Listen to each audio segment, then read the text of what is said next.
এটা হলো 35 টাকা। আচ্ছা, আর এইটা কত ভাই? এটা 50 টাকা। আর এটা ভাই? এটা 100 টাকা ভাই, 100 টাকা। 100।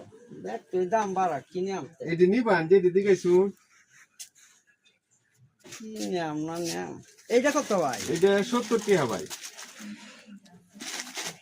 আচ্ছা আমি বুঝ করি ভাই, আমরা এইটি কত ভাই? এ ভাই কারণ বাইতে কিছু কয়ে দিছে নি তাই। বাচ্চা ভাই কইছে মানে বাড়ির নি রুচি মতো পাইতাছি না ভাই, এখন আমি বুঝ আমনে করতে পারতাছি না। বাড়ি উল্লিরে ডাক্তারের দ্বারা লয়ে যায়, ডাক্তারে যেটা লিখে দে এটা নিন যান। দোকানদারে অত ত্যাগ তো উড়ে দেন না ভাই কারো ইয়া সিদ্ধান্ত নেই কোনটা নিবাই। হ্যাঁ সিদ্ধান্ত ফাইনাল হয়েছে ভাই, এই যে পাইছি এইটা নিলাম। ধন্যবাদ ভাই আপনারে। আচ্ছা ভাই।